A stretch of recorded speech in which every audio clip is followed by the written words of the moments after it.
देखा जाए हम लोगों का आज का टॉपिक इसमें है बैक बॉन्डिंग। ठीक है, बैक बॉन्डिंग हम लोग को देखना है। तो बैक बॉन्डिंग के पहले कुछ पॉइंट है जिसको हम लोग पहले समझ लें। देखा जाए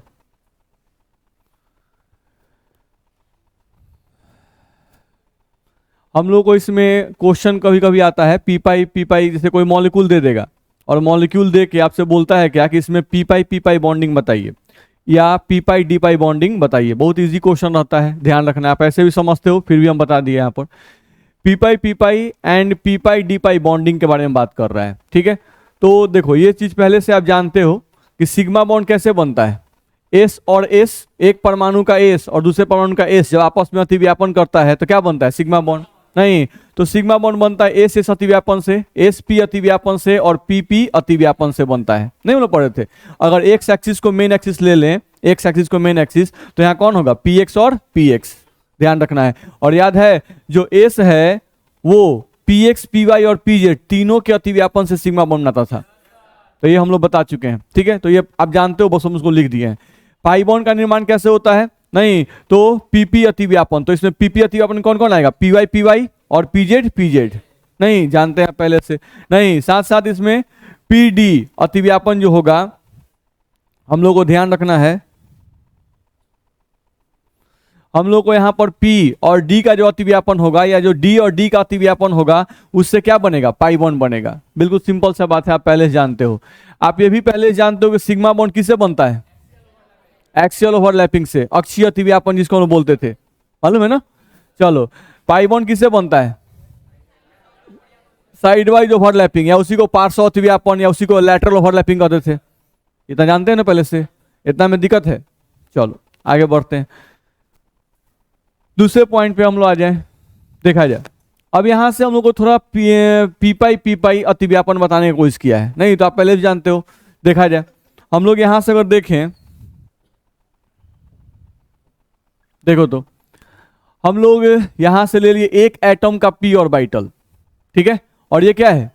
दूसरे एटम का पी ऑर्बिटल। ठीक है, इसके पास भी एक अजोड़ा इलेक्ट्रॉन है और इसके पास भी एक अजोड़ा इलेक्ट्रॉन है, लेकिन दोनों का स्पिन क्या है? उल्टा है, तभी कॉम्बिनेशन होता है, ध्यान रखना है। अब इन दोनों के बीच में हमको क्या करना है? अतिव्यापन करना है। इन दोनों के बीच में क्या करना है? अतिव्यापन हम लोग को करना है। तो हम लोग कर सकते हैं अतिव्यापन। देखो तो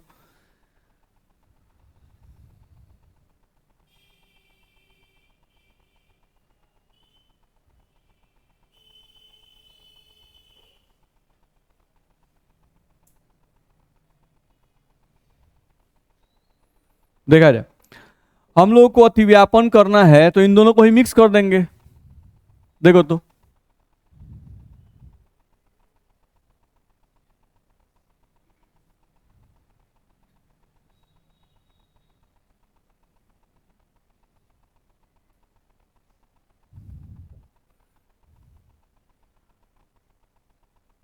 होगा। तो यहां पर अगर तुम देख रहे हो तो यहां पर हम लोगों का ये अतिव्यापन हो रहा है इस एक्सिस पर। तो ये कौन सा अतिव्यापन है? पार्श्व अतिव्यापन है। अब इसी में कौन एक्सियल बोल रहा है? एक्सियल कैसे होगा? इसमें आपका जो इलेक्ट्रॉन डेंसिटी एक्सिस के ऊपर है, तो इलेक्ट्रॉन डेंसिटी एक्सिस के ऊपर हो या एक्सिस के नीचे हो तो उसको बोलते हैं पार्श्व अतिव्यापन। नहीं, या इसी को साइड वाइज ओवरलैपिंग भी कहते हैं, साइड वाइज ओवरलैपिंग। नहीं, और ये हुआ एक्सियल ओवरलैपिंग। ठीक है, एक्सिस पर आ जाए तो ये आपका कौन सा ओवरलैपिंग है? Lateral overlapping. तो यहाँ पे कौन सा बॉन्ड बनेगा? Pi bond. यहाँ पर बॉन्ड बनेगा, पाई बॉन्ड बनेगा। पार्श्व अतिव्यापन से क्या बनता है? पाई बॉन्ड। नहीं, और यहां पर अगर देखा जाए तो किसका किसका अतिव्यापन हुआ है? पी ऑर्बिटल और पी ऑर्बिटल। तो इसीलिए इस पाई बॉन्ड को बोला जाता है पी पाई बॉन्ड। क्या बोला जाता है? पी पाई बॉन्ड, ध्यान रखना है। ठीक है, तो अगर पी ऑर्बिटल और पी ऑर्बिटल, पी ऑर्बिटल और पी ऑर्बिटल का पार्श्व अतिव्यापन हो तो पाई बॉन्ड बनेगा। नहीं, और उस पाई बॉन्ड को बोलेंगे पी पाई बॉन्ड। दिक्कत है? सिंपल सा कॉन्सेप्ट है। चलो, तो ये हम लोग को समझ में आया कि पी पाई में क्या होगा? एक परमाणु का पी ऑर्बिटल दूसरे परमाणु के पी ऑर्बिटल से कंबाइन करेगा तो हम लोग का पी पाई बॉन्ड का फॉर्मेशन होगा। चलो, अब यहां पर देखें अगर तो ये एक कौन सा ऑर्बिटल दिख रहा है? P orbital. और ये कौन सा है? D orbital. P double dumbbell और D double dumbbell, sorry P dumbbell और D डबल डम्बल होता है ना। तो ये हो गया P का आकृति और ये हो गया D का आकृति। अब इन दोनों के कॉम्बिनेशन करना है, तो इसके पास भी एक अजो इलेक्ट्रॉन होगा और इसके पास भी क्या होगा, एक अजो इलेक्ट्रॉन होगा। अब इन दोनों कंबाइन करना है, तो हम लोग कंबाइन कर लेते पहले, ध्यान रखना है। एक इसका नकल उतार लें,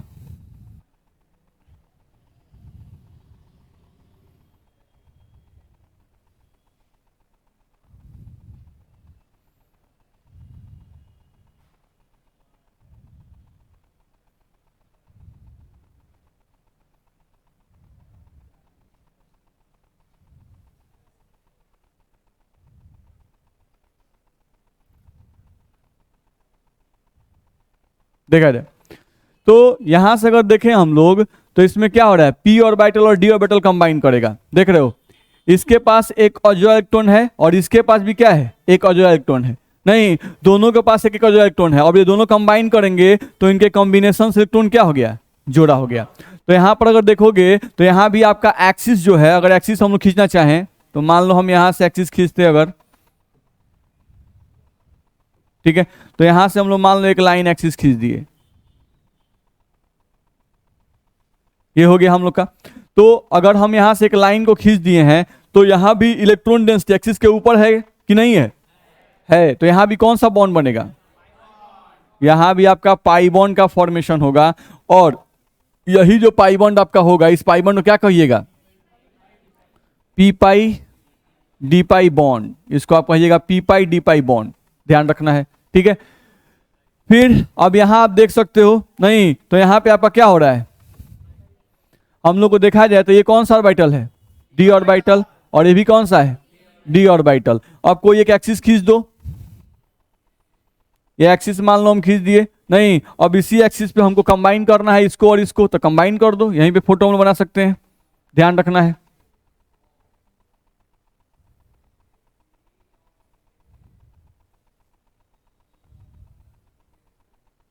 ये एक डी ऑर्बिटल हो गया, इसके पास एक अजो इलेक्ट्रॉन है और इसके पास भी एक अजो इलेक्ट्रॉन है।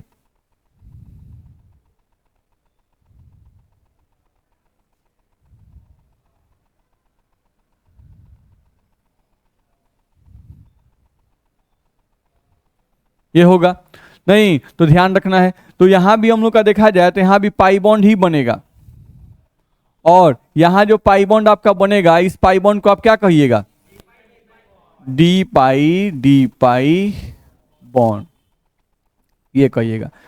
बोलो दिक्कत है इसमें, नहीं तो इसमें कुछ है नहीं, कुछ दिमाग इससे बहुत नहीं लगाना है। ये आपका डी ऑर्बिटल और ये भी आपका डी ऑर्बिटल, ठीक है। तो इस तरह से आपका होगा, परेशानी है। चलो आगे बढ़ते हैं, देखा जाए अगर बॉन्ड स्ट्रेंथ की बात करें, नहीं बॉन्ड स्ट्रेंथ की बात करें तो कहा जाता है कि पी पाई बॉन्ड ज्यादा मजबूत होता है, ठीक है। उससे कमजोर कौन होगा, पी पाई डी पाई, और उससे भी कमजोर कौन होगा, डी पाई। नहीं, पी ऑर्बिटल और पी ऑर्बिटल का ओवरलैपिंग ज्यादा अच्छा होता है। नहीं, यहां पर दोनों का आकार भी क्या होता है, छोटा होता है। हम बताए हुए हैं कि जैसे जैसे ऑर्बिटल का आकार बड़ा होता जाता है, पी और एस ऑर्बिटल सबसे छोटा, पी ऑर्बिटल उससे बड़ा, डी ऑर्बिटल उससे भी बड़ा। तो जैसे जैसे ऑर्बिटल का आकार बढ़ता है, बॉन्ड की लंबाई भी क्या होती है, बढ़ती है। बॉन्ड की लंबाई बढ़ेगी तो बॉन्ड कमजोर होता जाएगा, ध्यान रखना है। तो पी पाई जो बॉन्ड होता है, तो यहां भी पी ऑर्बिटल छोटा ऑर्बिटल, तो छोटे ऑर्बिटल से छोटा बॉन्ड तो मजबूत बॉन्ड। यहां देखिए एक छोटा ऑर्बिटल और एक बड़ा ऑर्बिटल, तो बॉन्ड थोड़ा सा बड़ा हो जाएगा, बॉन्ड बड़ा तो उसकी मजबूती क्या होगी, थोड़ी कम हो जाएगी। यहाँ ये डी ऑर्बिटल बड़ा ऑर्बिटल, तो बॉन्ड भी क्या होगा, बड़ा बनेगा। तो जब बॉन्ड बड़ा बनेगा तो बॉन्ड स्ट्रॉन्ग की कमजोर, सिंपल सा कॉन्सेप्ट है। चलो अब क्वेश्चन क्या आता है वो समझना है, मेन क्वेश्चन ही आपसे बनना चाहिए। तो बड़ा इजी क्वेश्चन रहता है, ये सब बिना बनाए हुए भी हम लोग समझ सकते हैं, लेकिन फिर भी एक बना के हम समझा देते हैं। लिख रहा है इसमें, दिए गए यौगिकों में पी पाई डी पाई तथा डी पाई बॉन्ड्स की संख्या बताएं। जैसे मान लो पहला SO2, तो एक SO2 आपको हम बताते हैं, देख लो आप। जैसे हम लोग को यहां से दिया गया कि SO2 जो मॉलिक्यूल है, इस SO2 मॉलिक्यूल में आपको बताना है कि पी पाई बॉन्ड की संख्या कितनी है और P pi D pi bond की संख्या कितनी है। चलो सिंपल है, देखो तो यहां पर SO2 जो है अगर देखें तो ये बना हुआ है S O और O से, बना हुआ है ना? नहीं, चलो अगर हम एस का कॉन्फ़िगरेशन लिखें तो एस का एटॉमिक नंबर 16 सब लोग जानते हैं। नहीं, इसका कॉन्फ़िगरेशन 3s2 3p4 होता है लास्ट वाला। मान लीजिए पूरा लिख देते हैं ऐसे 1s2 2s2 2p6 3s2 और क्या होता है 3p4। जहां दिक्कत हो वहां बोलिएगा आप लोग। चलिए अब यहां पर हम लोग देखें अगर तो 3s2 3p4 हम लोग को दिया हुआ है। इसके पहले एक बात और समझ लें हम लोग,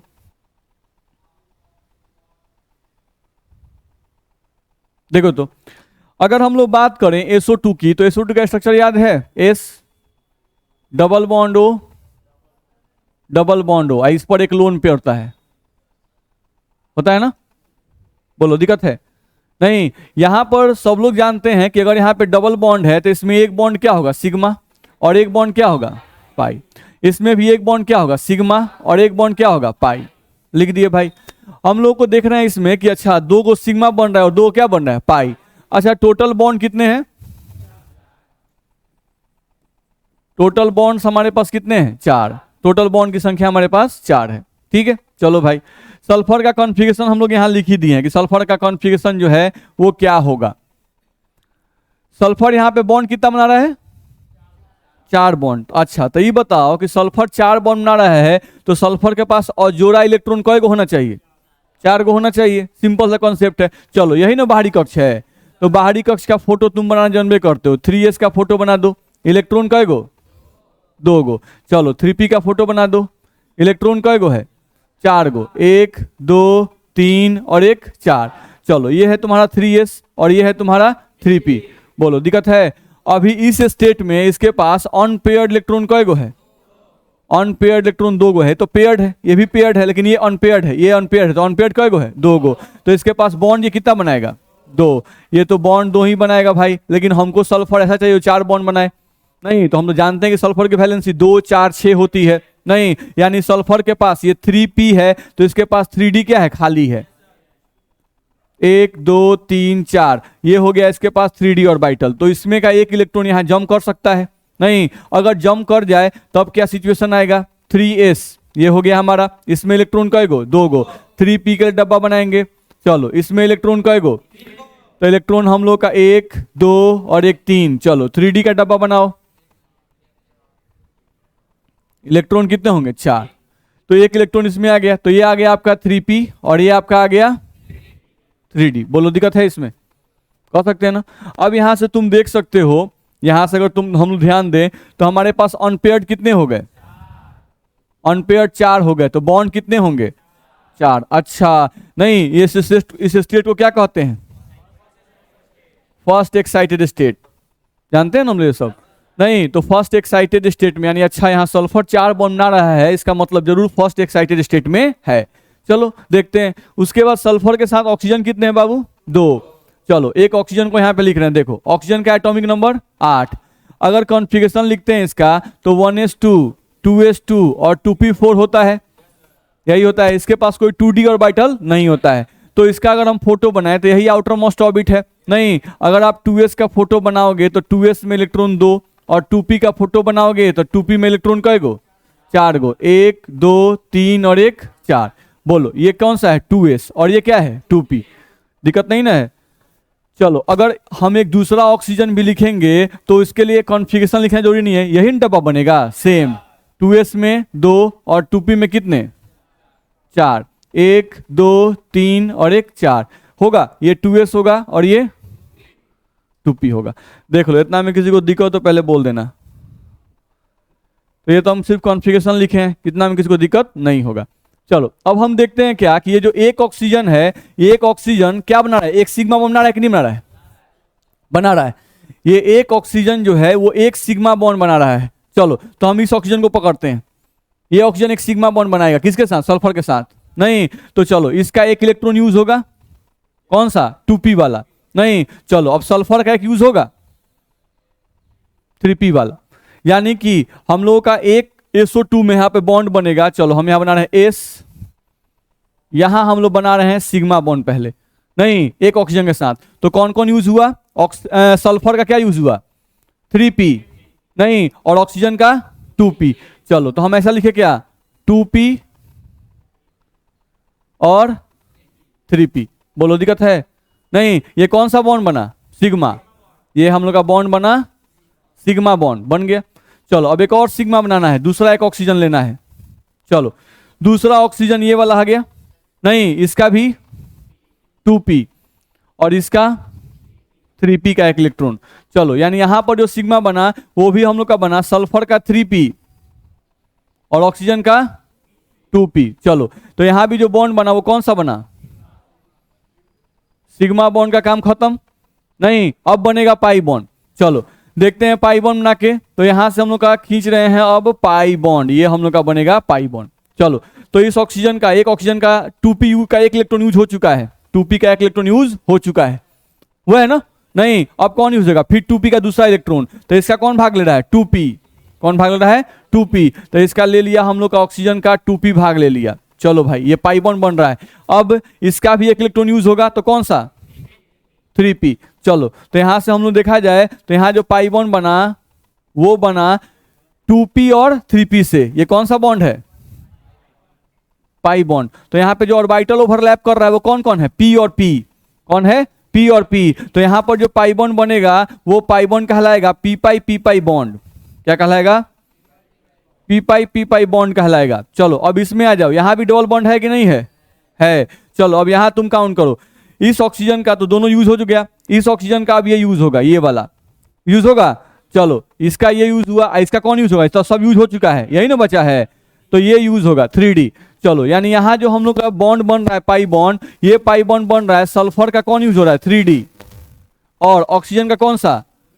2p। तो इनसे क्या बन रहा है? Pi bond. क्या बन रहा है? Pi bond. और यहां जो पाई बॉन्ड बन रहा है उस पाई बॉन्ड को कहें हम लोगों का p पाई d पाई। तो ये हम लोग का p पाई d पाई बॉन्ड का फॉर्मेशन हो रहा है कि नहीं हो रहा है? हो रहा है। बोलो दिक्कत है किसी को? तो यहां से हम लोग ये बोल सकते हैं। तो यहां पे कोई पूछता हमसे अगर कि SO2 में बताओ, SO2 में कोई पूछता कि p पाई बॉन्ड कएगो? एगो। p पाई d पाई बॉन्ड कएगो? एगो। नहीं, क्योंकि हमसे पाई पूछ रहा है, सिग्मा नहीं पूछ रहा है। नहीं, तो यहां से हम लोग बता सकते हैं। तो यहां पर अगर हम लोग पूछता है कि SO2 में बताना है भाई, तो यहां पे हम लिख सकते हैं कि नहीं कि SO2 में क्या? p पाई बॉन्ड की संख्या बराबर 1 पहला, दूसरा p पाई d पाई बॉन्ड की संख्या, p पाई d पाई बॉन्ड की संख्या बराबर कएगो? 1। भारी है बताना? बिल्कुल आसान है बताना, आसानी से बता सकते हैं। चलो एक और कोई एग्जांपल देखते हैं, SO3 का ही करते हैं। अच्छा SiO4 ले लेते हैं, काहे आपका मन नहीं तोड़ेंगे, एकदम आपके मन से ही चलेंगे।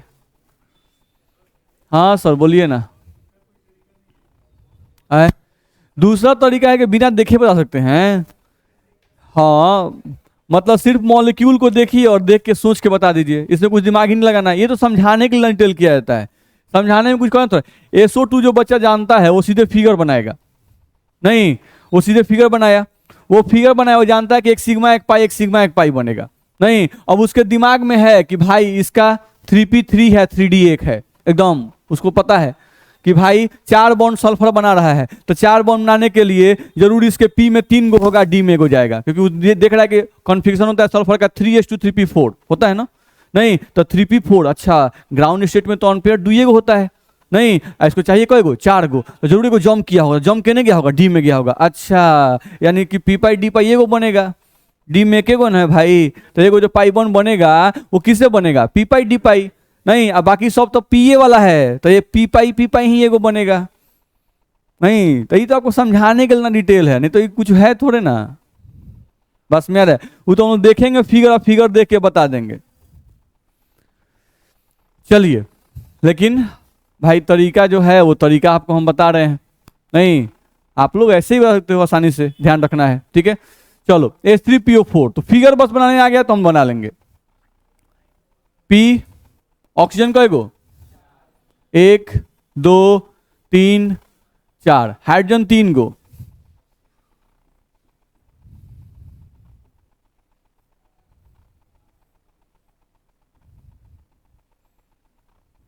हो गया। फास्फोरस यहाँ कई गो बॉन्ड बना रहा है? 5 गो। तो फास्फोरस 5 गो बॉन्ड बना रहा है। फास्फोरस का एटॉमिक नंबर कितना? 15। कॉन्फ़िगरेशन लिखिएगा, बाउटर लिखे सीधे 3s2 3p3। इसके पास 3d होता है कि नहीं होता है? होता है भाई। नहीं तो देखो 3p का डब्बा बनाओ, 1 2 3, आएगो 3s का डब्बा बनाओ, इलेक्ट्रॉन का एगो 2, और 3d का डब्बा बनाओ, खाली है। हुआ?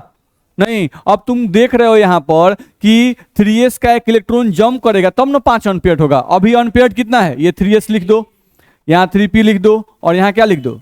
3d लिख दो। बोलो अनपेयर्ड कएगो? अनपेयर्ड 3। तो बॉन्ड भी कएगो बनाएगा? 3। लेकिन जो तुम फिगर बनाए हुए हो उस फिगर में फास्फोरस कितना बॉन्ड बना रहा है? 5। तो तुमको इसका इलेक्ट्रॉन जंप कराना पड़ेगा नहीं कराना पड़ेगा? कराना पड़ेगा। तो तुम जंप करा दिए। अब तुम जंप कराओगे,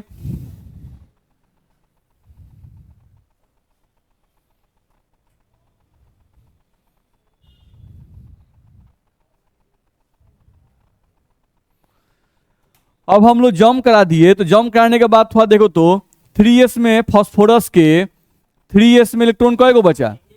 एगो। और 3p में कएगो? 3 गो। 1 2 3। और 3d में कएगो? तो लग नहीं रहा है कि एगो बनेगा पी पाई डी पाई? बस में सामने समझ में आ रहा है। अब बाकी क्या बनेगा? पी पाई पी पाई।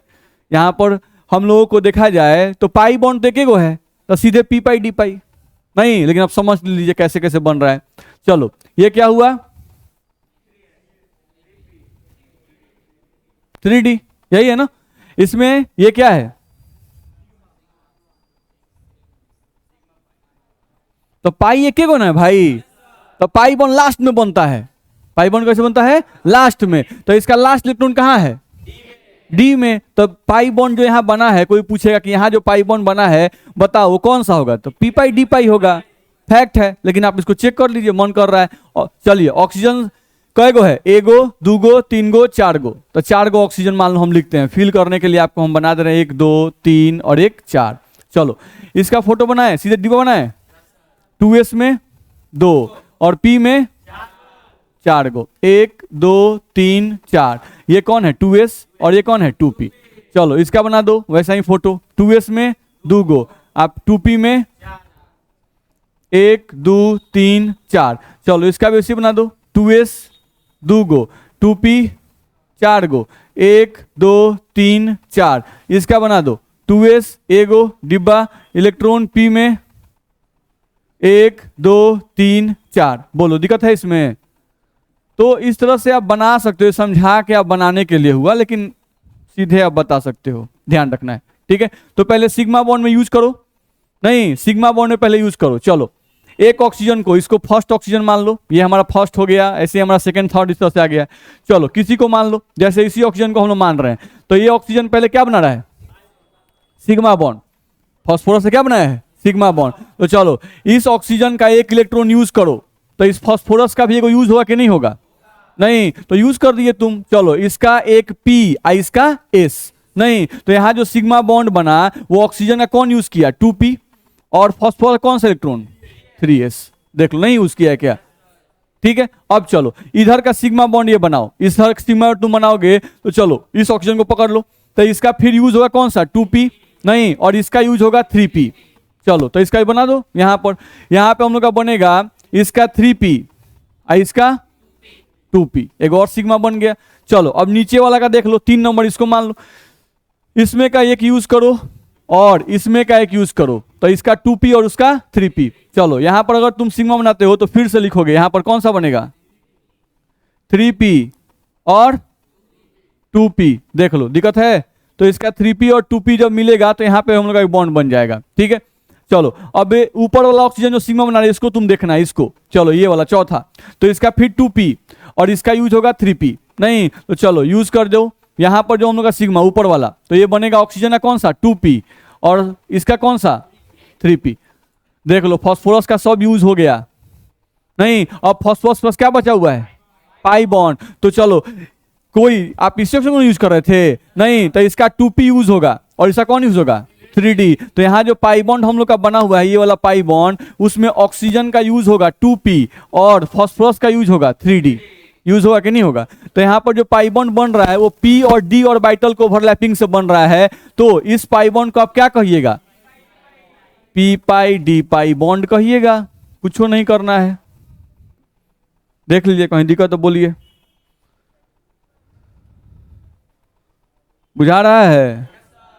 किसी को परेशानी है? कर सकते हैं कि नहीं करते हैं? तो इसके लिए बनाना जरूरी है? बनाना जरूरी नहीं है, इसको बस देख लीजिए। आप देख लीजिएगा, आपको बन जाएगा। आप सीधे स्ट्रक्चर लिख दिए, आपको दिखाई दे रहा है कि भाई ऑक्सीजन यहाँ पे 4 गो है, नहीं फास्फोरस का जैसा ही ऑर्बिटल यूज कीजिएगा तो आप जान रहे हैं कि सिग्मा बॉन्ड कई गो बन रहा है इसमें? 4 गो। नहीं तो पहले 4 गो इसका इलेक्ट्रॉन खत्म कीजिए, 1 गो 2 गो 3 गो 4 गो। अच्छा, ये चारों चला गया सिग्मा बॉन्ड बनाने में, 1 गो बचा लास्ट वाला डी। अच्छा, ये तो पाई बॉन्ड बनाएगा? नहीं तो ये पाई बॉन्ड बनाएगा नहीं, तो ऑक्सीजन का कभी डी तो आता नहीं है, ऑक्सीजन का पी आएगा, अब फास्फोरस का डी यूज होगा, तो पी या डी से P pi D pi bond. नहीं तो क्वेश्चन यही पूछता है कि how many P pi D pi bond are present in H3PO4, how many P pi D pi bonds या P pi bonds are present in H2SO4। दिक्कत है? नहीं तो इस तरह से आप अपना बना लीजिएगा। इसमें 2 और हैं जिसको आपको अपने से बना लेना है। नहीं, कौन कौन? SO3 और H3PO4 बन जाएगा ना? चलिए कहानी को आगे बढ़ाया जाए, आया जाए फिर से। यहां पे लिखा गया है कोऑर्डिनेट बॉन्ड, याद है आप लोग को? कोऑर्डिनेट बॉन्ड का नाम सुने हैं कि नहीं सुने? उप सहसंयोजन बॉन्ड, हिंदी में हम लोग इसको बोलते थे।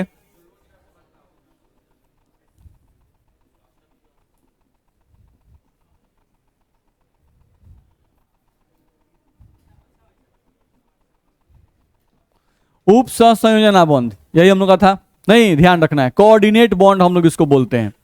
तो उप सहसंयोजन बॉन्ड, कोऑर्डिनेट बॉन्ड जो होता है वो कैसे बनता है? तो 2 एटम रहते हैं ए और बी, नहीं इसके पास लोन पेयर रहता है, ठीक है, और यहां से बॉन्ड बनता है। तो हम लोग बोलते थे कि 2 एटम के बीच में अगर लोन पेयर के सहभाजन से, 2 एटम के बीच में अगर लोन पेयर के सहभाजन से, यहां कंप्लीट डोनेशन नहीं होता है, क्योंकि coordinate bond is a special type of covalent bond.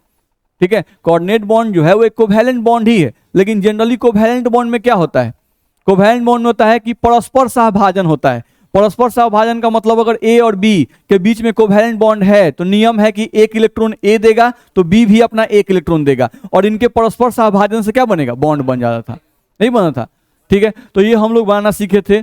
अब कोऑर्डिनेट बॉन्ड जो है ये भी कोवैलेंट बॉन्ड का ही एक रूप है। क्या है ये? कोवैलेंट बॉन्ड का ही एक रूप है, ध्यान रखना है। तो इसमें होता क्या है, स्पेशल टाइप क्यों कहा गया? तो इसमें एक ही एटम के 2 इलेक्ट्रॉन शेयरिंग में भाग लेते हैं, दोनों एटम के इलेक्ट्रॉन शेयरिंग में भाग नहीं लेते हैं। इसमें एक ही एटम का 2 इलेक्ट्रॉन, और वो इलेक्ट्रॉन जनरली होता कौन सा है? Lone pair. वो जनरली कौन सा एटम होता है? लोन पेयर, ध्यान रखना है। ठीक है, तो कोऑर्डिनेट बॉन्ड के लिए हम लोग बताए थे आपको कि जनरली 2 परमाणुओं के बीच में लोन पेयर के सहभाजन से यदि किसी आबंध का निर्माण होता है तो उस आबंध को ही हम लोग क्या कहते हैं? Coordinate bond. ये हम बताए थे। हम ये भी आपको बताए थे कोऑर्डिनेट बॉन्ड बनाते समय कि कोऑर्डिनेट बॉन्ड वही परमाणु बना सकता है, यानी वही परमाणु डोनर की तरह काम कर सकता है जिसका अपना अष्टक क्या हो? पूरा हो। ध्यान रखना है। जैसे आप देखोगे कि इसमें ए जो है, ए ये इलेक्ट्रॉन दे रहा है, नहीं तो ये डोनर कहलाता है, और बी ले रहा है तो ये एक्सेप्टर कहलाता है। ध्यान रखना है। तो जो डोनर है इसका ऑक्टेट जरूर कंप्लीट होना चाहिए, octet must be completed, octet must be completed. Octet क्या होना चाहिए? कंप्लीट ना चाहिए, तभी कोई एटम कोऑर्डिनेट बॉन्ड बनाएगा, नहीं तो कोऑर्डिनेट बॉन्ड नहीं बनाएगा। हाँ, इस एटम का ऑक्टेट कंप्लीट नहीं रहता है, ध्यान रखना, इस एटम का ऑक्टेट कंप्लीट नहीं रहता है, तभी वो क्या बनाता है? कोऑर्डिनेट बॉन्ड बनाता है। ठीक है, इतना में दिक्कत है? चलिए ध्यान दीजिए। तो वही तो लिखा हुआ है बस, कोऑर्डिनेट बॉन्ड, उसी को हम थोड़ा सा बता दिए। तो कोऑर्डिनेट बॉन्ड आप लोग को याद आ गया? नहीं, थोड़ा सा धूल जमा होता है तो टीचर थोड़ा सा साफ करता है, नहीं कि देखो आ रहा है, नजर आ रहा है, नहीं तो नजर थोड़ा थोड़ा आने लगे तो ठीक है। तो कोऑर्डिनेट बॉन्ड में बोलता है, कोऑर्डिनेट बॉन्ड में 2 तरह के बॉन्ड बनते हैं, एक सिग्मा टाइप बनता है, नहीं, और एक पाई टाइप बनता है। नहीं, एक सिग्मा टाइप बनता है और एक पाई टाइप। यानी कोऑर्डिनेट बॉन्ड के कारण सिग्मा बॉन्ड भी बनता है और कोऑर्डिनेट बॉन्ड के कारण पाई बॉन्ड भी बनता है। ठीक है, जैसे एग्जांपल हम आपको बता दें, थोड़ा सा और रिफ्रेश आप लोग हो जाइए। जैसे मान लो आपको याद हो कि हम लोग O3 खींचते थे, नहीं तो O3 में हम लोग 3 O खींचते थे, ऐसे याद है। यहां पर हम लोग पहले कोवैलेंट बॉन्ड बनाते थे, नहीं तो डबल बॉन्ड बन गया। तो आप देखोगे कि इस ऑक्सीजन का अष्टक पूरा हो गया, गिन लो 2 2 4 2 6 और 2 8। इसका गिनो 2 2 4, एक बॉन्ड का मतलब 2 इलेक्ट्रॉन, 2 6 और 2 8, इन दोनों का अष्टक पूरा हो गया है। लेकिन इसका अष्टक पूरा हुआ नहीं है, इसके पास 6 इलेक्ट्रॉन है। नहीं तो अब क्या करता है ये एटम जिसका अष्टक पूरा हो गया है, ये एटम क्या करता है, इसके साथ कोऑर्डिनेट बॉन्ड बनाता है। ये O3 का स्ट्रक्चर हम लोग का होता है। मेरी बात समझ में आ रही है? ये आप O3 का स्ट्रक्चर इस तरह से आप लिखते थे, जिसमें आप इसको ऐसे लिखते थे, याद होगा आपको। और इसी को आप लिखते थे ऐसे O डबल बॉन्ड O, यहाँ सिंगल बॉन्ड O, और इस O पर हम लोग प्लस चार्जते थे और इस O पर क्या देते थे, माइनस चार्ज। ऐसे लिखते हैं कि नहीं लिखते हैं? ऐसे लिखते हैं, ये भी आप जानते हो। चलो, साथ साथ आपको ये भी याद होगा, वाइट थोड़ा अच्छा नहीं लग रहा है, इसका कलर का ऑप्शन है तो कलर कर करके लिखा जाए। चलिए, हम लोगों को यह भी याद होगा कि जैसे आपको हम लोग CO बनाते थे, याद है, कार्बन मोनोऑक्साइड। नहीं तो कार्बन मोनोऑक्साइड में आपका कार्बन था और ऑक्सीजन था। ऑक्सीजन का अनपेयर इलेक्ट्रॉन कितने होते हैं, 2। नहीं तो वो कार्बन के 2 इलेक्ट्रॉन के साथ क्या करता है, बॉन्ड बना लेता है, जिसके कारण इसका अष्टक, इस ऑक्सीजन का अष्टक क्या होता है, पूरा हो जाता है। नहीं, कार्बन के पास 4 इलेक्ट्रॉन, देखो 2 यूज कर गया, 1 और 1 2, इसके पास 2 बचा हुआ है कार्बन का। नहीं, ऑक्सीजन के पास कितने अनपेयर्ड होते हैं, 2 अनपेयर्ड, लेकिन इसका अष्टक पूरा हो गया, इसलिए ऑक्सीजन 2 बॉन्ड बनाता है और इसका अष्टक क्या हो गया, पूरा हो गया। गिन लो, एक बॉन्ड का मतलब 2 इलेक्ट्रॉन, तो 2 2 4 2 6 और 2 8, लेकिन इसका अष्टक पूरा हुआ क्या, 2 2 4 और 2 6, 6 ही हुआ। नहीं तो अब यहां पर क्या बनेगा,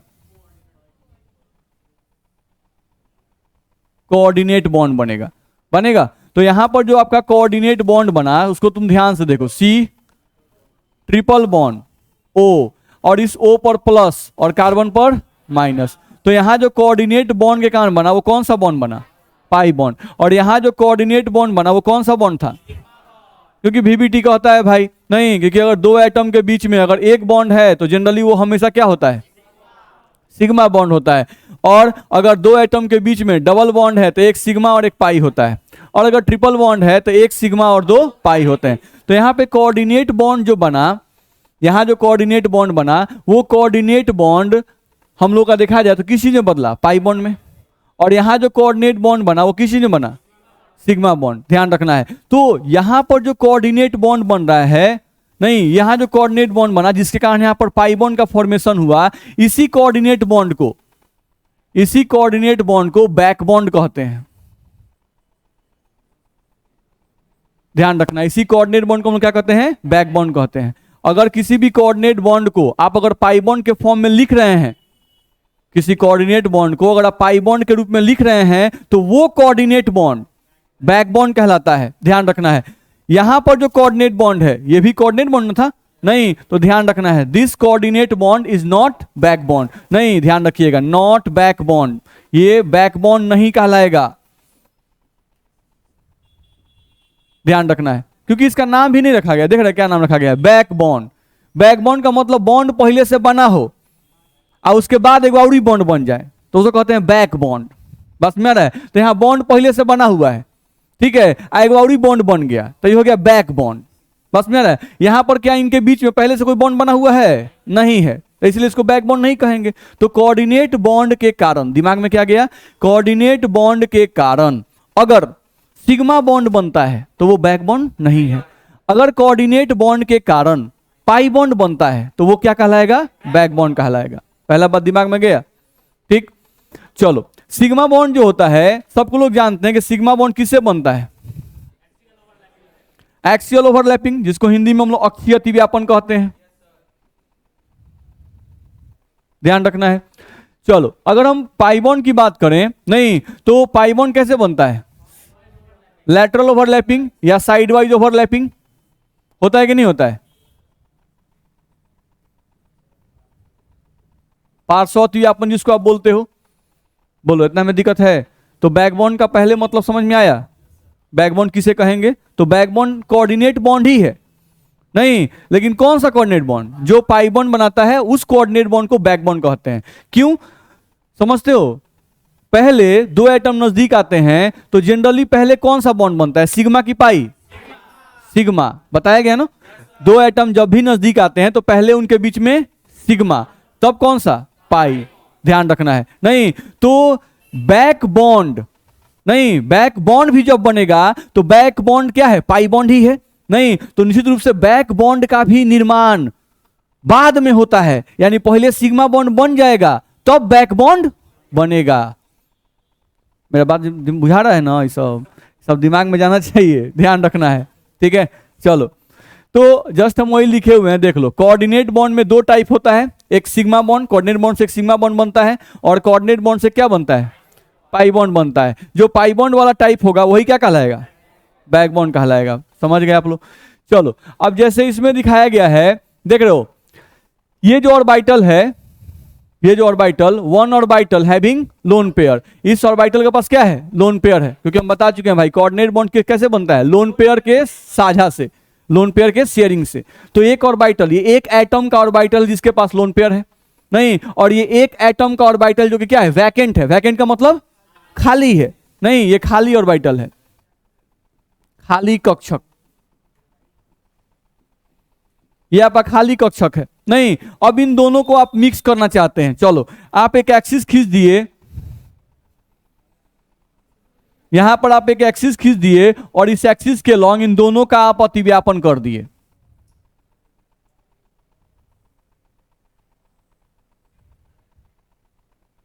इलेक्ट्रॉन यहां पर आ गया, ठीक है। तो ये जो बॉन्ड है ये कोऑर्डिनेट सिग्मा बॉन्ड है।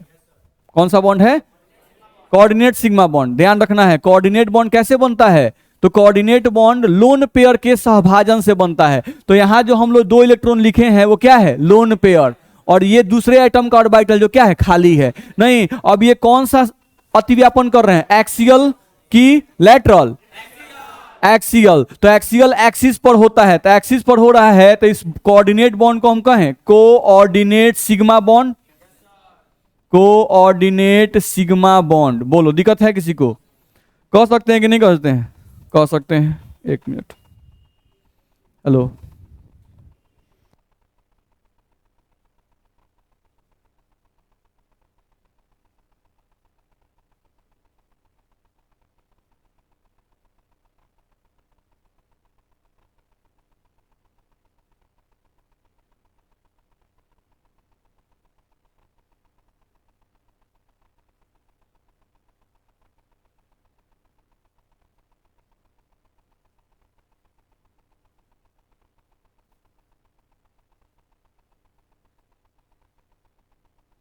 ध्यान दिया जाए तो यहां से हम लोग को समझ में आया कि यहां पे कोऑर्डिनेट बॉन्ड से कौन सा बॉन्ड बना? Sigma bond. तो इस कोऑर्डिनेट सिग्मा बॉन्ड को क्या हम लोग बैक बॉन्ड कहेंगे?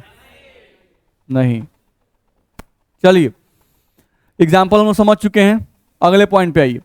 यहां आइए, ये जो ऑर्बिटल हम लोग का बनाया हुआ है, अब ये बताओ कि इसमें हम लोगों का लोन पेयर है। क्या है? Lone pair. ध्यान रखना है, ठीक है। इस ऑर्बिटल के पास कोई इलेक्ट्रॉन दिख रहा है? नहीं, ठीक है। तो यहां पर इनके बीच में, क्योंकि कोऑर्डिनेट बॉन्ड बनने के लिए कंडीशन होता है कि भाई एक एटम के पास लोन पेयर होना चाहिए और एक एटम के पास खाली ऑर्बिटल होना चाहिए, तबे नहीं दो इलेक्ट्रॉन देगा अपना। नहीं तो चलो यहां लिखा हुआ है one orbital having lone pair, एक ऑर्बिटल के पास लोन पेयर है। चलो वैकेंट ऑर्बिटल, और एक ऑर्बिटल क्या है? खाली है। ये एक एटम का है और ये दूसरे एटम का है। अब इनके बीच में तुमको साइड वाइज ओवरलैपिंग करना है तो तुम कर सकते हो। पहले एक एक्सिस ले लो, ये तुम्हारा एक्सिस हो गया। अब इसमें तुम साइड वाइज ओवरलैपिंग कर दो।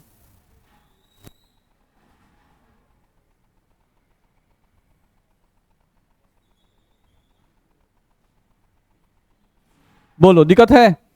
नहीं तो यहां पर एक ही एटम का दो इलेक्ट्रॉन भाग लिया। जब एक ही एटम का दो इलेक्ट्रॉन या एक ही एटम का लोन पेयर जब शेयरिंग में भाग लेता है तो क्या कहते हैं? Coordinate bond. लेकिन यहां कोऑर्डिनेट बॉन्ड के कारण कौन सा बॉन्ड बना? नहीं, तो इसी को आप कह रहे हो कोऑर्डिनेट पाई बॉन्ड, ये आपका बन गया कोऑर्डिनेट पाई बॉन्ड। तो ये कोऑर्डिनेट पाई बॉन्ड जो बना, इस कोऑर्डिनेट पाई बॉन्ड को ही क्या कहते हैं? Back bond. बोलो, दिक्कत है किसी को? तो ये समझ में आना चाहिए। चलो अब देखते हैं क्या लिखा हुआ है। कोऑर्डिनेट पाई बॉन्ड को ही, कोऑर्डिनेट पाई बॉन्ड को ही सामान्यतः बैक बॉन्ड कहते हैं। समझा दिए ना हम लोग। चलो, दो एटम के बीच एक एटम के लोन पेयर के शेयरिंग से, ध्यान से पढ़ना क्या लिखा हुआ है, दो एटम के बीच एक एटम के लोन पेयर के शेयरिंग से यदि पाई बॉन्ड बनता है तो उसी, बोलो परेशानी है, समझ सकते हैं हम लोग। चलो अगले पॉइंट पे आ जाओ। अगला पॉइंट क्या लिखा हुआ है बैकबॉन्ड के बारे में? लिख रहा है कि बैकबॉन्ड का निर्माण सिग्मा बॉन्ड बनने के बाद ही होता है, क्योंकि back bond is also a pi bond. नहीं, so it always formed after the formation of sigma bond. बस में आ रहा है, बैकबॉन्ड जो है वो क्या है? एक पाई बॉन्ड ही है ना भाई। नहीं, तो इस बैकबॉन्ड का भी फॉर्मेशन कब होगा? सिग्मा बॉन्ड के बनने के बाद ही होगा। बिल्कुल सिंपल सा कॉन्सेप्ट है।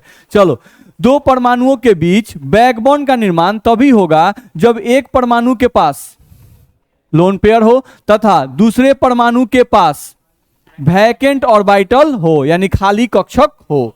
ध्यान रखना है। नहीं, क्योंकि एक एटम लोन पेयर देने के लिए तैयार है तो दूसरे एटम के पास जगह होना चाहिए ना लेने के लिए। जगह ही नहीं रहेगा तो लीजिए कहां से? बस में है ना। नहीं, वही बात है। कैसे हम लोग देने के लिए तैयार रहते हैं कि भाई आपको कॉन्सेप्ट पे कॉन्सेप्ट फेंके जा रहे हैं। नहीं, अब बहुत बच्चा है कि अरे गजब कर रहा है। नहीं, बहुत बच्चा ऐसा नहीं होता है, गजब कर रहा है, बिना मतलब का पढ़ाया जा रहा है। बस में हम पढ़ना नहीं चाहते हैं, पूरा थेथराई किया जा रहा है। देखा जाए, देखा जाए, लोन पेयर रखने वाले परमाणु का अपना अष्टक पूरा होना चाहिए। सही है भाई। नहीं, अपना पेट भरा रहेगा तब ना किसी और का पेट भरेंगे। बस में आ रहा है। तो वही है कि लोन पेयर जो देने वाला आइटम है, नहीं, उसका अपना अष्टक पूरा होना चाहिए तब वो किसी और का मदद करेगा। बस में आ रहा है ना। अपना अष्टक पूरा नहीं रहेगा तो दूसरे का मदद करेंगे। चलिए, दोनों परमाणुओं में से एक परमाणु किस पीरियड का होना चाहिए? सेकेंड पीरियड का होना चाहिए। बड़ा इंपॉर्टेंट बात है, ध्यान रखना है। नहीं, बैक बॉन्डिंग के कारण कौन सा बॉन्ड बनता है? Pi bond. बैक बॉन्डिंग का कौन सा बॉन्ड बनता है? Pi bond. हमेशा याद रखिएगा, पाई बॉन्ड कभी भी बहुत बड़े बड़े एटम के बीच में नहीं बनता है। ध्यान रखना है। दो बड़े बड़े एटम आ जाएं और कहा जाए कि उनके बीच पाई बॉन्ड बना दीजिए तो नहीं बनता है। देखते हैं, फास्फोरस ऑक्सीजन सुने होंगे, डबल बॉन्ड। सल्फर ऑक्सीजन नहीं, हम लोग SO2 का एग्जांपल लेते थे, S double bond O double bond O. नहीं, तो एगो सल्फर तनी बड़का तो ऑक्सीजन तनी छोटका। बस में आ रहा है। ऐसा जल्दी हम लोग नहीं सुनेंगे कि एगो सल्फर ले लें आ एगो फिर ना पसंद, ऐसे नहीं, तो एस ले लें। यानी दो बड़े बड़े आइटम के बीच में पाई बॉन्ड नहीं बनता है। पाई बॉन्ड जब भी बनेगा तो छोटे छोटे दो एटम के बीच में, या एक छोटा और एक बड़ा, ध्यान रखना है, तभी पाई बॉन्ड का फॉर्मेशन होता है। कभी भी दो बड़े बॉन्ड के बीच में पाई बॉन्ड नहीं बनता है। इसीलिए बोल रहा है कि दोनों परमाणुओं के बीच में एक एटम जो है जो क्या होना चाहिए? सेकेंड पीरियड का। तो सेकेंड पीरियड यानी छोटा परमाणु होना चाहिए। ध्यान रखना, एक एटम कम से कम छोटा होना चाहिए। ध्यान रखिएगा। चलिए, बैकबॉन्ड स्ट्रेंथ, बैकबॉन्ड का स्ट्रेंथ नहीं, ध्यान रखना है। तो मान लो एक एटम का 2p भाग लिया और दूसरे एटम का भी कौन भाग लिया? 2p भाग लिया। एक एटम का 2p और दूसरे एटम का भी 2p भाग लेके पाई बॉन्ड बना दिया। नहीं, तो इसका स्ट्रेंथ, उस पाई बॉन्ड का स्ट्रेंथ सबसे ज्यादा होगा। नहीं, क्योंकि देख लो 2p तो दोनों ऑर्बिटल क्या है? छोटे। तो दोनों ऑर्बिटल अगर छोटे तो बॉन्ड भी छोटा, पाई बॉन्ड छोटा तो बॉन्ड उसका स्ट्रेंथ ज्यादा। यहां 2p 3p क्या आ गया? एक ऑर्बिटल बड़ा हो गया तो बॉन्ड की लंबाई बढ़ेगी तो बॉन्ड का स्ट्रेंथ कम होगा। यहां आ जाओ 2p 4p, तो देख रहे हो 2p सब में कॉमन है। 2p 2p 2p 2p। नहीं, और चेंज क्या कर रहा है? यहाँ 2p है, 3p 4p 5p। तो जैसे जैसे हम लोग बाएं से दाएं जा रहे हैं तो बाएं से दाएं जाने पर ऐसा नहीं लग रहा है कि बॉन्ड की लंबाई बढ़ेगी? नहीं, तो अगर बॉन्ड की लंबाई बढ़ेगी भाई, बॉन्ड की लंबाई बढ़ेगी, बॉन्ड की लंबाई बढ़ेगी तो बॉन्ड का स्ट्रेंथ या बॉन्ड की मजबूती क्या होगी? बॉन्ड की मजबूती घटेगी। बोलो, परेशानी है? कह सकते हैं कि नहीं कह सकते हैं? कह सकते हैं। तो इतना आप लोग समझते हैं। चलिए दूसरे पॉइंट पे आ जाए। बैक बॉन्डिंग रेजोनेंस की तरह होता है। बैक बॉन्डिंग जो है वो रेजोनेंस की तरह ही होता है। देखिएगा आप लोग, रेजोनेंस की तरह ही होगा ये। बैक बॉन्डिंग के कारण भी रेजोनेटिंग स्ट्रक्चर तथा रेजोनेंस हाइब्रिड स्ट्रक्चर का निर्माण होता है। नहीं, जहां रेजोनेंस होगा भाई वहां तो रेजोनेटिंग स्ट्रक्चर बनेंगे ही नहीं, और रेजोनेटिंग स्ट्रक्चर बनेंगे तो रेजोनेंस हाइब्रिड स्ट्रक्चर भी बनेगा। चलिए, बैक बॉन्ड का निर्माण सामान्यतः दो तरह से होता है। ठीक है, central atom two sided atom, यानी कभी कभी ऐसा बैकबोन बनेगा कि सेंट्रल एटम जो होगा वो साइडेड एटम को अपना लोन पेयर देगा, या कभी ऐसा भी केस आएगा कि जो साइड वाले एटम होंगे वो अपना लोन पेयर सेंट्रल एटम को देंगे। मेरी बात समझ में आ रही है ना? जस्ट एक एग्जांपल हम लोग कर लें और आपको छोड़ देंगे, बस देख लीजिए यहां पर BF3। चलो, बोरोन का एटॉमिक नंबर बोलिएगा आप लोग। बोरोन का एटॉमिक नंबर 5। चलिए 5 क्या होगा कॉन्फ़िगरेशन? 1s2 2s2 2p1। चलो, ये आउटर मोस्ट ऑर्बिट है। चलो, 2s के लिए डब्बा, इलेक्ट्रॉन 2 गो, p के लिए 3 गो, a गो। चलो, यहां पर बोरोन से कौन गो फ्लोरीन कंबाइन है? तो बोरोन के पास, बोरोन को 3 गो बॉन्ड बनाना पड़ेगा। तो 3 बॉन्ड बनाने के लिए बोरोन का इलेक्ट्रॉन जंप करवाएं। चलिए, बोरोन में 1 इलेक्ट्रॉन, यहां आ जाइए, इसमें आ गया 2 इलेक्ट्रॉन। तो ये हो गया हम लोग का 2s और ये 2p। तो बोरोन के s में 1 इलेक्ट्रॉन और p में 2 इलेक्ट्रॉन। अनपेयर्ड कय गो हो गए? 3 गो। तो बॉन्ड कय गो? 3 गो। बोलो, दिक्कत है? नहीं। तो यानी कि बोरोन जो है वो फर्स्ट एक्साइटेड स्टेट में 3 बॉन्ड बना सकता है। तो यहां पर बोरोन किस अवस्था में है? फर्स्ट एक्साइटेड स्टेट में। नहीं, लिख दिए हम लोग। चलो, अब फ्लोरीन की चर्चा करते हैं। भाई फ्लोरीन क्या है? तो फ्लोरीन का एटॉमिक नंबर 9। कॉन्फ़िगरेशन लिखते हैं 1s2 2s2 2p5 होगा। चलो, ये आउटर मोस्ट ऑर्बिट है। 2s के लिए डब्बा 1 गो, इलेक्ट्रॉन 2, और p के लिए डब्बा 3 गो, 2 2 4 और 1 5। बोलो, दिक्कत है? ये 2s और ये 2p। चलो, अब तुमको देखना है कि बोरोन फ्लोरीन जो है वो कितना बॉन्ड बनाएगा? 1। क्या है कि इसके पास अनपेयर्ड कय गो है? 1। तो बॉन्ड 1। तो 1 फ्लोरीन जो है वो 1 बॉन्ड बनाएगा। 1 फ्लोरीन 1 बॉन्ड। अब फ्लोरीन है कय गो? 3 गो। तो 3 फ्लोरीन 3 बॉन्ड। नहीं, 3 गो फ्लोरीन 3 बॉन्ड। अब इस सबको ध्यान से देखना भाई। बोरोन, बोरोन के पास ध्यान से देखो, एगो वैकेंट ऑर्बिटल है कि नहीं है? है। 1 वैकेंट ऑर्बिटल, 1 वैकेंट ऑर्बिटल इसके पास है। 1 वैकेंट ऑर्बिटल इसके पास है। चलो, नहीं, अच्छा, फ्लोरीन का जो बाहरी कक्ष है, अगर ये इलेक्ट्रॉन बॉन्ड बना लिया तो बाकी ये सब लोने पेयर न है जी। तो फ्लोरीन के पास लोन पेयर है कि नहीं है? है। फ्लोरीन के पास लोन पेयर है। नहीं, fluorine have lone pair. Fluorine के पास लोन पेयर है। तो फ्लोरीन के पास लोन पेयर है और इसके पास वैकेंट ऑर्बिटल है, तो बैक बॉन्डिंग बनने की संभावना होती है। नहीं, तो चलो बना के देखते हैं बैक बॉन्डिंग। यहां से हम देखें अगर, तो हम लोग बात कर रहे थे BF3 की, हम लोग बात कर रहे थे BF3 की। तो चलो हम लोग यहां से लिखते हैं बोरोन, नहीं, यहां से फ्लोरीन, यहां से हम लोग 1 बॉन्ड बनाएगा, यहां से अगला बॉन्ड फ्लोरीन, यहां से अगला बॉन्ड फ्लोरीन। बोलो, दिक्कत है? बोरोन के पास 3 इलेक्ट्रॉन था। देखो, 1 इलेक्ट्रॉन, 2 इलेक्ट्रॉन और 3 इलेक्ट्रॉन, तीनों यूज हो गया कि नहीं हो गया? हो गया। चलो, फ्लोरीन के पास देखो तो इस फ्लोरीन के पास 7 इलेक्ट्रॉन था। 2 2 4 और 2 6 आएगो, ये यूज हो गया। नहीं, 7 हो गया इसका भी। चलो, वैसा ही इसका भी 2 2 4 2 6 और 1 7। नहीं, इसका भी 2 2 4 2 6 और 1 7। बोलो, दिक्कत है? नहीं, ये हम लोग का हो गया BF3 का स्ट्रक्चर, जो कि नॉर्मली हम लोग लिखते हैं। नहीं, लेकिन अब BF3 का ये स्ट्रक्चर जो है उतना सही नहीं है। अब इसका बैक बॉन्डिंग वाला बात समझना पड़ेगा। अच्छा, बोरोन के पास एक खाली ऑर्बिटल था ना? था। इसके पास एक खाली ऑर्बिटल है, एक खाली इसके पास p ऑर्बिटल है। तो p ऑर्बिटल यानी डम्बल। नहीं, ये ऑर्बिटल से क्या है? खाली है। p ऑर्बिटल ऐसे ना होता है, अभी हम लोग बनाए थे, 2 गो लोब्स होता है उसमें। नहीं, तो ये गो इधर बना है, गो इधर बना है। दिक्कत है? चलिए, अब देखो तो बोरोन जो है इसके पास इलेक्ट्रॉन काउंट करो, 2 2 4 और 2 6। इसके पास इलेक्ट्रॉन कय गो है? 6। क्या इसका अष्टक पूरा है? इसका अष्टक पूरा नहीं है, इसका अष्टक पूरा हुआ नहीं है। लेकिन यहां देखो फ्लोरीन का अष्टक पूरा है कि नहीं? 2 2 4 2 6 और 2 8 पूरा है नहीं। और इसके पास वैकेंट है, इसके पास लोन पेयर है, तो बैक बॉन्डिंग इन तीनों फ्लोरीन में से कोई भी इसके साथ बैक बॉन्डिंग एक बना सकता है। बना सकता है कि नहीं बना सकता है?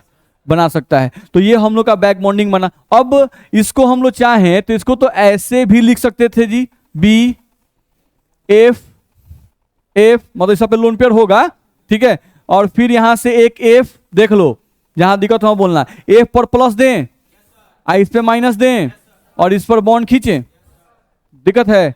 तो ये जो फ्लोरीन था वो बैक बॉन्डिंग बना सकता था नहीं, तो ये काम तो ये फ्लोरीन भी कर सकता था, ये काम तो ये फ्लोरीन भी कर सकता था नहीं। तो ये जो स्ट्रक्चर हम लोग यहाँ पे बनाए हैं, ये जो स्ट्रक्चर हम लोग यहाँ पर बनाए हुए हैं, इसका स्ट्रक्चर तो ऐसा भी बनता, B double bond F, F पर प्लस, बी पर माइनस, एफ और यहां पर एफ। ये जो स्ट्रक्चर था वो तो ऐसा भी बनता, बी बी पर यहां पर हम लोगों का एफ नहीं, यहां पर हम लोगों का डबल बॉन्ड डालिए, इसी पे भी नहीं आया है, एफ पर प्लस, बी पर माइनस और सिंगल बॉन्ड एफ। बोलिए बना सकते थे कि नहीं? तो हम लोगों का ये जो बनाए, ये पहला बना, ये दूसरा बना और ये तीसरा बना। तो ये 1 2 3 जो है, 1 2 3 ये सब क्या है? ये लोग हमारे हो गए रेजोनेटिंग स्ट्रक्चर्स। दिक्कत है। अब इन्हीं का कोई कहता है कि भाई आरएचएस बनाओ, रेजोनेंस हाइब्रिड स्ट्रक्चर बनाओ, नहीं तो हम यहां से लिखते बी और यहां से हम लिखते तो एक एफ ऊपर, एक एफ इधर नहीं, और एक एफ हम लोग इधर देते। और यहां से देखा है तो एक पाई बॉन्ड 3 जगह घूम रहा है कि नहीं? कभी यहां है, कभी यहां है, कभी यहां है नहीं, तो एक पाई बॉन्ड 3 जगह। बोलो दिक्कत है नहीं? साथ साथ निगेटिव चार्ज देते तो बोरोन पे निगेटिव हमेशा है, तो निगेटिव पूरा दे दो। बोरोन पे निगेटिव हमेशा है तीनों स्टर में नहीं, तो निगेटिव कंप्लीट दे दो। और पॉजिटिव चार्ज देख लो, तो फ्लोरीन पर एक पॉजिटिव चार्ज है, वही 3 फ्लोरीन पे घूम रहा है, कभी इस पर है, कभी इस पर है, कभी इस पर है। तो इस पर क्या आएगा? पार्शियल पॉजिटिव, इस पर भी पार्शियल पॉजिटिव, इस पर भी पार्शियल पॉजिटिव। पार्शियल पॉजिटिव का वैल्यू कितना होगा? +1/3। तो यहाँ भी +1/3, यहाँ भी +1/3, यहाँ +1/3। एक पाई बॉन्ड 3 जगह घूम रहा है, तो यहाँ पर पूछे कि बॉन्ड स्ट्रेंथ कितना है, तो 1 + 1/3 होगा, यानी 1 ये वाला सिग्मा बॉन्ड, और ये कितना है 1/3, क्योंकि एक पाई बॉन्ड 3 जगह घूम रहा है। मेरा बात समझ में आया नहीं? तो ये जो हुआ आपका BF3 का रेजोनेंस हाइब्रिड स्ट्रक्चर हुआ। तो बैक बॉन्डिंग के कारण लग नहीं रहेगा सेम एज रेजोनेंस की तरह कुछ है, बस में आ रहा है। तो ये हम लोगों का बैक बॉन्डिंग का कॉन्सेप्ट होता है, ठीक है। तो ये बैक बॉन्डिंग का हम लोग का थोड़ा बहुत आपको हम बात बता दिए जो यूज में हम लोग का आता है, ठीक है। एक क्लास और है बैक बॉन्डिंग में, ठीक है। अब इस पर क्या क्या क्वेश्चन आता है, बैक बॉन्डिंग होने से क्या क्या होता है। तो बैक बॉन्डिंग होने से कैसे, रेजोनेंस होने से याद आ रहा है स्टेबिलिटी बढ़ जाता है, वैसे ही बैक बॉन्डिंग होने से स्टेबिलिटी बढ़ जाएगा। बैक बॉन्डिंग हो जैसे याद है रेजोनेंस होने के कारण हाइब्रिडाइजेशन बदल जाता है। याद है हम लोग बोलते थे जो लोन पेयर रेजोनेंस में भाग लेता है उस लोन पेयर को हाइब्रिडाइजेशन में नहीं गिनते हैं, नहीं। सेम यहां पर भी वो बात आएगा कि जो लोन पेयर बैक बॉन्डिंग में भाग लेगा उस लोन पेयर को हम लोग हाइब्रिडाइजेशन में नहीं काउंट करेंगे। तो बैक बॉन्डिंग का अनस्टेबिलिटी बढ़ेगा। बैक बॉन्डिंग कारण आप जो हाइब्रिडाइजेशन सोचते हैं वो हाइब्रिडेशन नहीं हो, कुछ और हाइब्रिडेशन आ जाएगा। बैक बॉन्डिंग कारण बॉन्ड एंगल चेंज कर जाता है। तो क्या क्या चेंज करते हैं वही हम लोग अगले क्लास में पढ़ेंगे, यानी बैक बॉन्डिंग कारण क्या चेंजिंग होता है मॉलिक्यूल में वो आपको पढ़ना है, ठीक है। चलिए तो आज के लिए इतना ही।